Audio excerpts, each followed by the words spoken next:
Salut à tous les amis et bienvenue pour une nouvelle vidéo sur la chaîne YouTube du Journal du Real. On est content avec Guillaume parce que le Real Madrid a remporté sa 13e Super Coupe d'Espagne. Bon, on est content, on disait que c'était pas une compétition, mais bon, finalement, voilà, Ah, ça fait toujours plaisir de battre le Barça comme ça, hein. Ça donne confiance.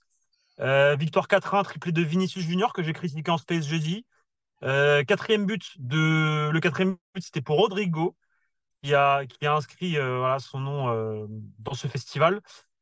Je pense qu'on est d'accord pour l'homme du match, hein, c'est il n'y a Vinicius pas. Junior. Il y a Au-delà, pas de- au-delà, au-delà de la performance de tous les joueurs qui ont été, pour moi, juste extraordinaires ce soir, ils ont totalement anéanti le Barça, survolé.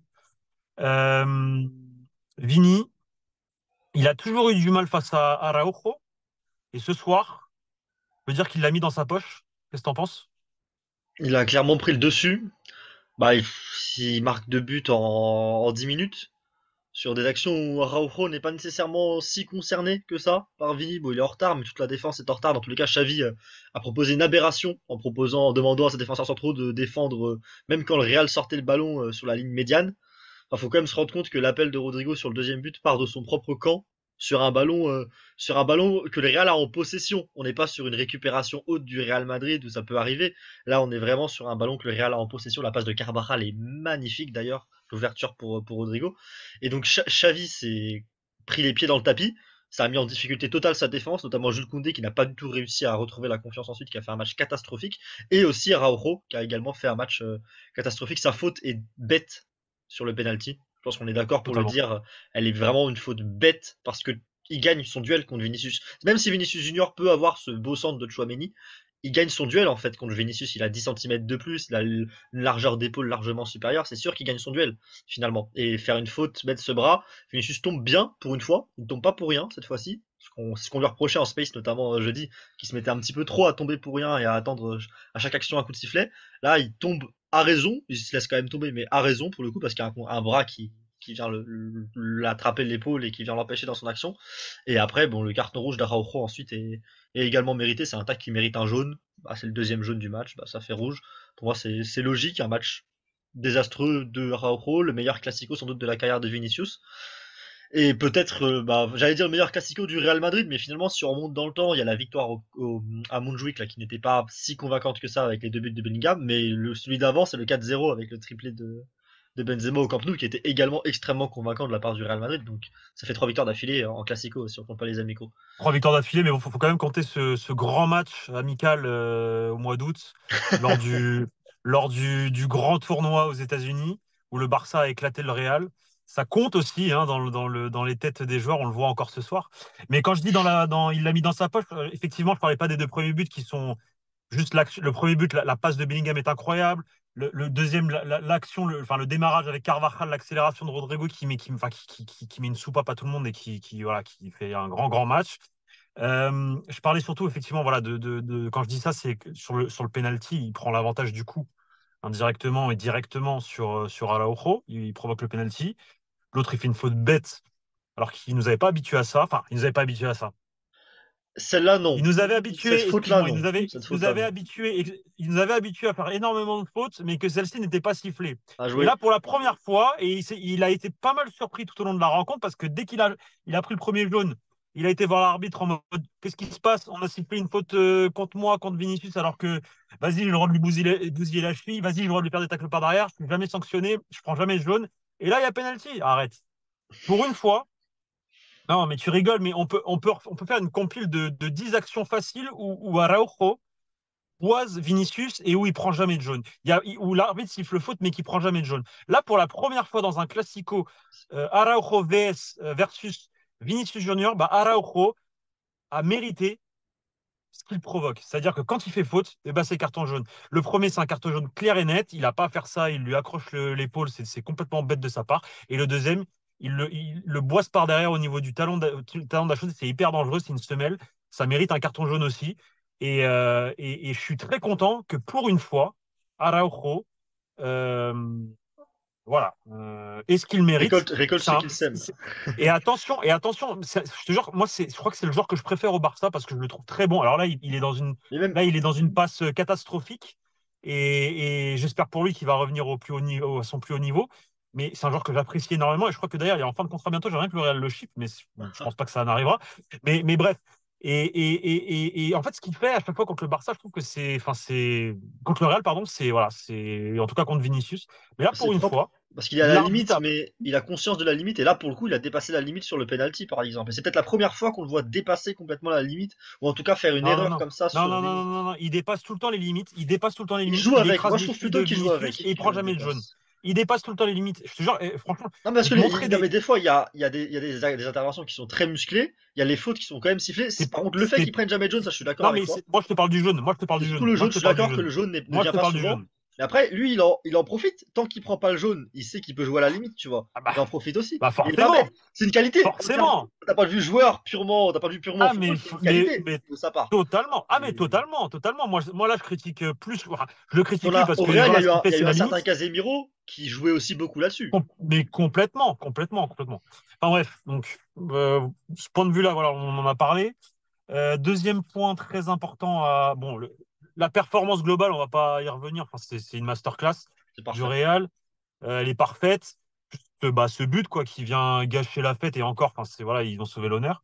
Un mot Moi, sur je tiens Lounine? à comment? Un mot sur Lounine, peut-être? Bah, il mérite la place de numéro un. Là, Ancelotti le met titulaire. Il a dit, en plus, il y a des rumeurs qui disent comme quoi qu'il le sera en Liga et en Ligue des Champions jusqu'à la fin de la saison. Et il le confirme avec un match de très haute qualité. Il prend un but, il est masqué, la frappe elle est surpuissante. Franchement, on peut pas, il la touche, on peut pas lui en vouloir. On peut peut-être la sortir, mais bon voilà. Et par contre, il y a les deux arrêts en début de match qui sont primordiaux. Parce que au bout de 15 minutes, il peut y avoir 2-2 sur ce match quand tu regardes les occasions franches. Et il y a 2-0. Et c'est grâce à Lounine. Exactement. Et Et ça, c'est c'est très exactement, très ouais, fort. totalement, totalement, totalement d'accord avec toi, Guillaume. Et on va conclure sur ça. Euh, Au Real, tout va bien là, du coup. Voilà, super coupe. Je pense que ça lance du coup cette année 2024 parfaitement. Girona qui fait match nul cet après-midi contre le dernier. Comme j'ai annoncé un jeudi en Space, pour moi, Girona, ça va aller sur la pente descendante à partir du mois de février. Ça commence déjà maintenant. Le Real a tout là pour remporter la Liga à mes yeux et est en confiance pour justement euh, jouer ce derby qui arrive jeudi face à l'Atlético de Madrid au Wanda. Ça va être très compliqué, mais là, justement, ils ont cet excès de confiance, la victoire mercredi, cette Super Coupe d'Espagne, et c'est tout bénéf pour le Real Madrid avant d'affronter, forcément, on le sait, on l'attend tous, hein, la Ligue des Champions février, mars, avril, mai. Voilà. Donc pour le Real, tout va bien, mais je veux qu'on fasse un petit mot du coup sur l'adversaire, l'éternel rival, qui, à l'été 2022, a, voilà, mis en place plusieurs leviers économiques, euh, des ventes d'actifs qui bah, ont mis à mal le club, hein, très clairement économiquement. Tout ça pour, excuse-moi la lumière, voilà, c'est les aléas du C'est direct, je vais ouvrir la porte pour que ça c'est s'active. Bartomeu qui est venu éteindre la lumière dans la voiture. Tout ça pour une Liga, une Super Coupe d'Espagne, et un an plus tard, un an et demi plus tard, c'est la crise sportive. Ils ont gagné sur le court terme, mais on voit que sur le long terme, ça ne marche pas et ça n'allait pas marcher. Il fallait pas être un expert économique et un expert sportif pour le déduire, parce qu'au vu des transferts qu'ils avaient faits, c'était Lewandowski pour une saison et pas plus. Enfin bref. Là, on est sur une masterclass de la part de Laporta et le Barça, ou plutôt Florentino Pérez, a entre ses mains les hum-hum du Barça, d'un point de vue économique. Je ne vais pas le dire le mot. C'est le dernier espoir pour le Barça de Finalement, se sauver, leur hein. dernier levier, c'est la Super League, finalement. Voilà. Le dernier Donc c'est levier Florentino Pérez. économique. Donc là, on est sur une situation, c'est peut-être Florentino Pérez qui va sauver les fesses du Barça. Qu'est-ce que tu Ils en ont, penses? ils ont assez d'argent pour virer Xavi ou pas, le Barça? Je sais pas. C'est une question Très qui se bonne. pose ce soir, hein. Mais c'est une C'est vraie, une c'est question une qui vraie se question. pose ce Bah, soir, hein. Parce le que moi, truc, c'est que le je prochain vois une équipe levier. désorganisée et pas concernée, hein, ce soir, hein. Non, mais Au-delà d'un totalement. naufrage tactique, moi, je vois une équipe qui n'a pas réagi de la bonne manière. Totalement. Totalement. Là, si on regarde bien les leviers, si on s'intéresse, je ne m'intéresse pas du tout au Barça, mais j'aimerais, enfin, je vais quand même regarder. Je pense que le prochain levier, on est en dessous du pourcentage Ils ont, nécessaire pour que le club appartienne encore aux socios et que là, ce serait vraiment la merde. Donc, ce serait trop grave, ouais. Ils en sont à voilà. vendre des morceaux de la pelouse du Camp Nou quand même, hein, au passage, hein. D'ailleurs, je vais aller enlever mon abonnement Spotify, ça me permettra de les mettre encore un peu plus en crise.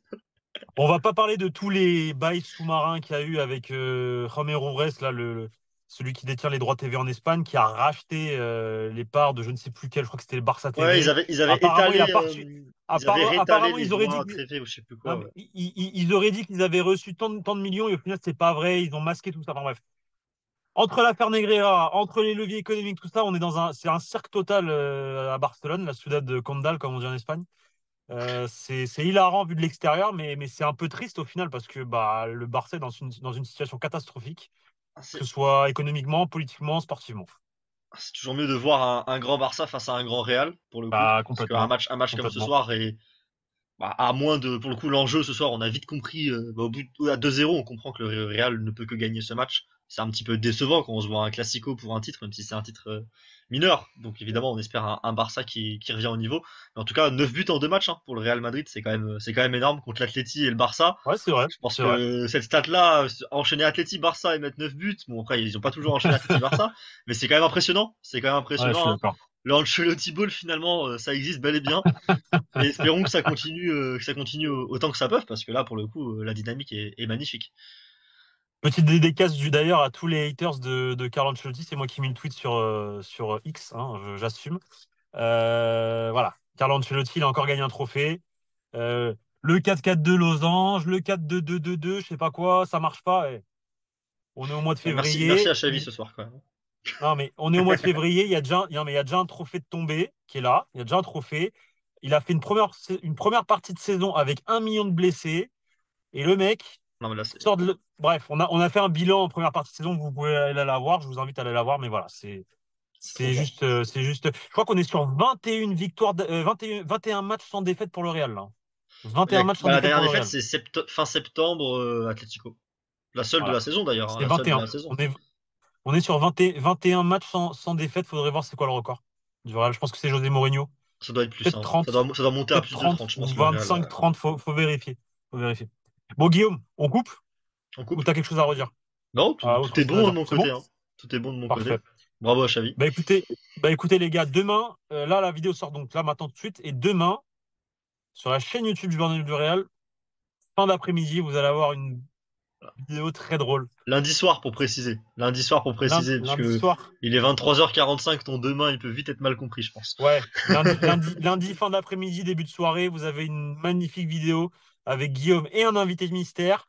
On vous dit pas le nom, un invité mystère Mais sur bon, la Super League. Et je vous spoil un peu, mais Guillaume a pris une petite sauce. C'est marrant à voir. Je vous invite à aller voir la vidéo. ils m'ont mis en 2v1, vous verrez ça. Merci à vous, bonne soirée en tout cas. Merci, ciao. Salut les gars, bonne soirée. À bientôt sur la chaîne YouTube.